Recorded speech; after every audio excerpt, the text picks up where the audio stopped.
नमस्कार दोस्तों, स्वागत है आप सभी का एक बार फिर से हमारी आज की इस वीडियो में। दोस्तों, दुनिया भर के सनातनियों को 22 जनवरी 2024 का बेसब्री से इंतजार है। जन जन के आराध्य भगवान श्री राम 500 सालों की प्रतीक्षा, परीक्षा और अनगिनत बलिदानों के पश्चात अपने भव्य मंदिर में विराजमान होने जा रहे हैं। इसके साथ ही त्रैलोक्य न्यारी अयोध्या नगरी सुख समृद्धि से भी परिपूर्ण होने जा रही है। तो दोस्तों, क्या हुआ जब अयोध्या में प्रकट हुआ साक्षात पुष्पक विमान? राम मंदिर में काम कर रहे मजदूरों ने जब ये नजारा देखा तो सभी के पैरों तले जमीन खिसक गई। दोस्तों, 22 जनवरी प्राण प्रतिष्ठा से पूर्व अयोध्या में इतने बड़े चमत्कार का होना सभी को आश्चर्य में डाल रहा है। कुछ लोगों ने इसके साक्षात दर्शन किए हैं। जिन्होंने अपनी आंखों देखी जो बताई, उसे सुनकर दोस्तों आपके भी रोंगटे खड़े हो जाएंगे। दोस्तों, 22 जनवरी 2024 को रामलला अयोध्या के नए भव्य राम मंदिर में विराजमान होंगे। इस शुभ कार्यक्रम के लिए पूरे देश में निमंत्रण बांटा जा रहा है। शहर से लेकर गांव तक घर घर अक्षत वितरण में बच्चों से लेकर बड़े तक सहयोग कर रहे हैं। यहाँ तक कि महिलाएं भी घर घर जाकर अक्षत और श्री राम की अयोध्या की फोटो वितरण कर रही हैं। अयोध्या में राम मंदिर में भगवान रामलला की प्राण प्रतिष्ठा कार्यक्रम की तैयारियां तेजी से की जा रही हैं। दोस्तों, इस कार्यक्रम को बेहद ही भव्य बनाने के लिए कोई कसर नहीं छोड़ी जा रही। इसी बीच राम मंदिर निर्माण का कार्य भी तेजी से किया जा रहा है। मंदिर निर्माण में जो लक्ष्य लिया गया था, उसमें लगभग 80% कार्य दोस्तों पूरा हो चुका है। 70 खंभों पर मूर्तिकारी का काम चल रहा है। पिछले दिनों त्योहार की वजह से ये धीमा पड़ गया था, लेकिन अब वो भी तेज गति से पूरा हो जाएगा। निर्माण कार्य जल्द से जल्द पूरा करने के लिए सभी मजदूर रात दिन मेहनत कर रहे हैं। लेकिन दोस्तों, 10 जनवरी की रात कुछ ऐसा चमत्कार हुआ जिसे देखकर सभी मजदूरों के होश उड़ गए। जब रात्रि के समय सब मजदूर अपना काम निपटाकर तंबू में सो रहे थे, उसी समय अचानक से उन्हें वहां कुछ हलचल महसूस हुई। दोस्तों, महेश नाम के एक मजदूर ने जब तंबू से बाहर झांक कर देखा तो उसे राम मंदिर के परिसर में कुछ अजीब सी पीली चीज चमकती हुई दिखाई दी। उसने अपने साथियों को जगाना चाहा, लेकिन कोई भी उसके साथ नहीं आया। जब हिम्मत करके महेश राम मंदिर परिसर में पहुंचा तो वहां का नजारा बहुत ही चौंकाने वाला था, क्योंकि वहां पर उसे एक बहुत ही दिव्य चमत्कारिक विमान दिखाई दिया जिसका आकार मोर के समान था, जो दिखने में काफी सुंदर और तेज से परिपूर्ण था, जो कि राम मंदिर परिसर में पिछले क्षेत्र में उतर रहा था। लेकिन दोस्तों, उस विमान को नियंत्रित कौन कर रहा था ये समझ नहीं आ रहा था, क्योंकि उस विमान में इतना तेज था कि सामान्य आंखों से नहीं देखा जा सकता था। लेकिन समझ में कुछ ऐसा आ रहा था मानो स्वयं साक्षात भगवान राम पुष्पक विमान के माध्यम से अयोध्या में उतर रहे हों। महेश ने ये चमत्कार अपनी आंखों से देखा, लेकिन अचानक से ही दोस्तों वो बेहोश हो गया, क्योंकि वो उसके तेज को कुछ सहन नहीं कर पा रहा था। दोस्तों, महेश जब सुबह उठा तो वो उसी स्थान पर मौजूद था और उसके साथ ही मंदिर निर्माण कार्य पूरा करने के लिए जा रहे थे। उसने सभी को रोककर रात्रि की सच्चाई बताई, लेकिन सभी उसकी हंसी उड़ा रहे थे। लेकिन महेश मन ही मन समझ चुका था कि प्रभु श्री राम अयोध्या आ चुके हैं। ये उसके लिए सौभाग्य था कि उसे इतना सुंदर दृश्य देखने को मिला, जहाँ शायद उसने साक्षात पुष्पक विमान के दर्शन किए थे। यानी कि प्राण प्रतिष्ठा से पहले अयोध्या प्रकट हुआ साक्षात पुष्पक विमान। दोस्तों, देश के अलग अलग हिस्सों में कई बार अजीब सी आकृति के विमान देखे गए हैं, जिनका संबंध कई बार तो एलियन के साथ जोड़कर भी देखा जाता है। यानी कि अयोध्या में उस रात्रि को मोर की आकृति का विमान देखना वास्तव में प्रभु श्री राम का ही कोई संदेश हो सकता है। लेकिन क्या दोस्तों, ये विमान सचमुच में पुष्पक विमान है? इसकी आखिर क्या गारंटी है? इसे समझने के लिए हमें पुष्पक विमान के रहस्य को अच्छे से जानना पड़ेगा। आगे दोस्तों, हमारे YouTube चैनल पर आपको पुष्पक विमान का रहस्य हम बताएंगे, जिसे समझकर आपको यकीन होगा कि अयोध्या में पुष्पक विमान का प्रकट होना कलयुग का सबसे बड़ा चमत्कार है। रामायण में पुष्पक विमान का जिक्र है, जो पहले कुबेर के पास था। इसके बाद रावण ने उसे अपने सौतेले भाई कुबेर से लंका समेत बलपूर्वक हथिया लिया था। फिर दोस्तों, रावण इसी के जरिए कहीं भी आता जाता था। रावण को हराने के बाद ये विमान श्री राम के पास आ गया। वो जीत हासिल करने के बाद इसी विमान से कई जगह होते हुए अयोध्या पहुंचे थे। रावण ने इसी के जरिए पंचवटी आश्रम से सीता का हरण किया था और उन्हें उसी पर बिठाकर लंका ले गया था। कहा जाता है कि पुष्पक विमान आज के विमान की तरह था। पुष्पक विमान के जरिए रावण हवाई मार्ग से सफर किया करता था। रावण को मौत के घाट उतारने के बाद इस विमान के जरिए प्रभु श्री राम, माता सीता और लक्ष्मण लंका से अयोध्या लौटे थे। रामायण में जिस तरह से पुष्पक विमान का जिक्र मिलता है उसे तो यही लगता है कि दोस्तों ये आज के हवाई जहाज की तरह ही था, लेकिन तकनीक के मामले में मॉडर्न एरोप्लेन से कहीं आगे था। रामायण के सुंदर कांड के 7वें अध्याय में पुष्पक विमान के बारे में जानकारी मिलती है। पुष्पक विमान की आकृति मोर की तरह थी। दोस्तों ये अग्नि और वायु ऊर्जा से उड़ान भरता था। इसकी तकनीक इतनी उत्कृष्ट थी कि इसका आकार छोटा और बड़ा किया जा सकता था। कहा जाता है कि रावण अपनी पूरी सेना को साथ लेकर इस विमान से उड़ान भर सकता था। पुष्पक विमान अपने चालक की इच्छा के अनुसार गति पकड़ता था। ये मन की गति से उड़ान भर सकता था। विमान में बैठने के लिए कई आसन बने हुए थे। दोस्तों पौराणिक कथाओं के मुताबिक युद्ध के बाद भगवान श्री राम ने विमान का पूजन कर ये दिव्य विमान वापस कुबेर को सौंप दिया।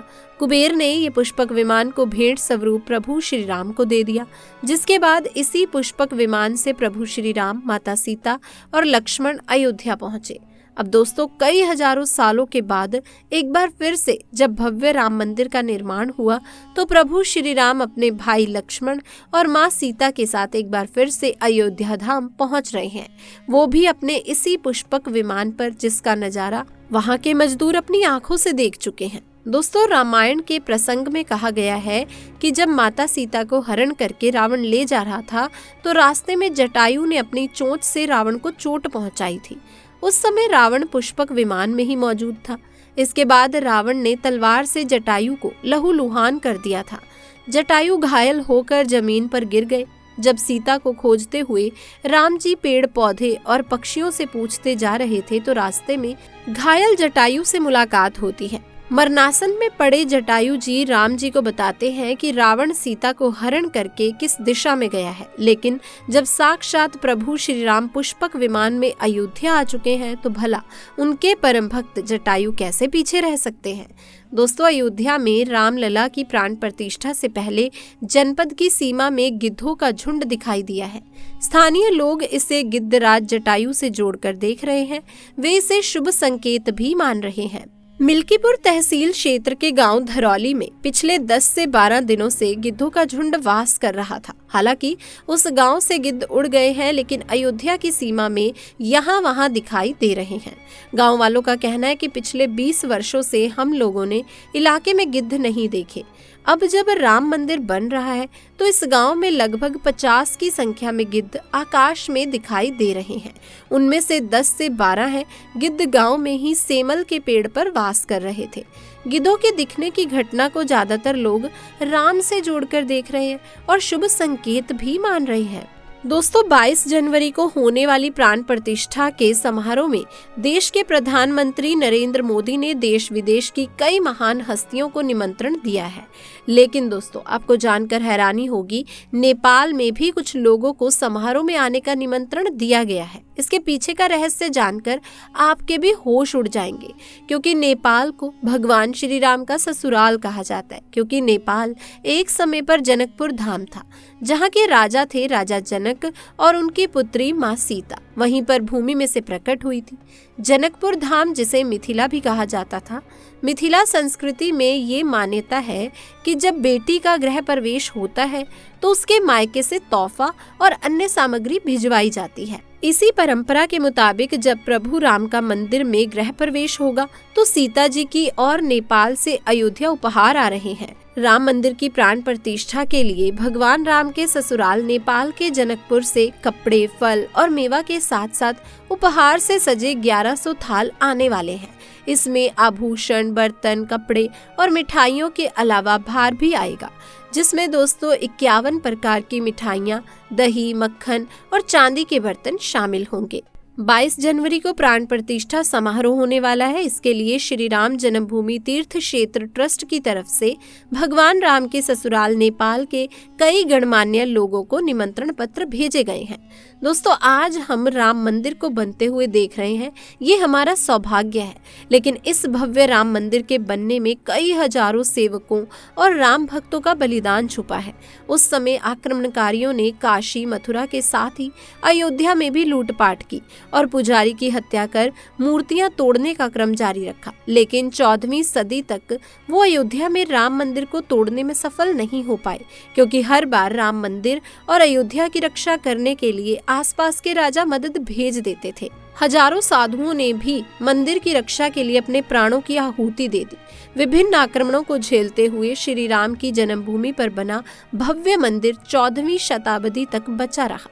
कहते हैं कि सिकंदर लोदी के शासनकाल के दौरान यहाँ भव्य राम मंदिर मौजूद था। 14वीं शताब्दी में हिंदुस्तान पर मुगलों का अधिकार हो गया और उसके बाद ही राम जन्मभूमि और अयोध्या को नष्ट करने के लिए कई अभियान चलाए गए। दोस्तों, 1527 से 28 में इस भव्य राम मंदिर को तोड़ दिया गया और उसकी जगह बाबरी ढांचा खड़ा कर दिया गया।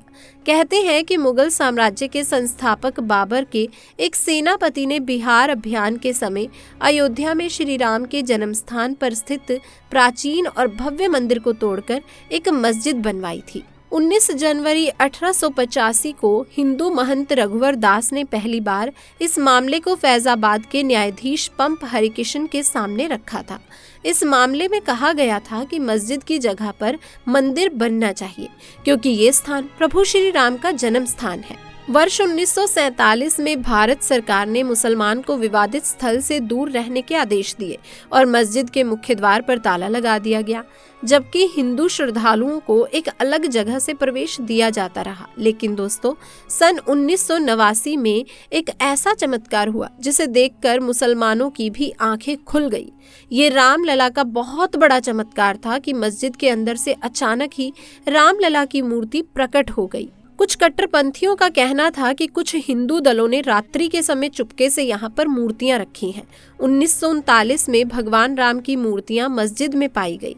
मुसलमान ने इस पर विरोध व्यक्त किया और दोनों पक्षों ने अदालत में मुकदमा दायर कर दिया। सरकार ने इस स्थल को विवादित घोषित करके ताला लगा दिया। 30 अक्टूबर 1990 को हजारों राम भक्तों ने मुख्यमंत्री मुलायम सिंह यादव द्वारा खड़ी की गई अनेक बाधाओं को पार कर अयोध्या में प्रवेश किया और विवादित ढांचे के ऊपर भगवा ध्वज फहरा दिया। लेकिन 2 नवंबर 1990 को मुलायम सिंह यादव ने कार सेवकों पर गोली चलाने का आदेश दिया, जिसमें सैकड़ों राम भक्तों ने अपने जीवन की आहुति दी। दोस्तों, सरयू तट राम भक्तों की लाशों से भर गया था। इस नरसंहार हत्याकांड के बाद अप्रैल 1991 को उत्तर प्रदेश के तत्कालीन मुख्यमंत्री मुलायम सिंह यादव को इस्तीफा देना पड़ा। उस समय कोठारी बधों के बलिदान की चर्चा खूब रही। दिसंबर 1992 को जब विवादित ढांचा गिराया गया, उस समय राज्य में कल्याण सिंह की सरकार थी। उस दिन सुबह करीब 10:30 बजे हजारों लाखों की संख्या में कार सेवक पहुंचने लगे। दोपहर में 12 बजे के करीब कार सेवकों का एक बड़ा जत्था मस्जिद की दीवार पर चढ़ने लगता है। लाखों की भीड़ दास को संभालना सभी के लिए मुश्किल हो गया।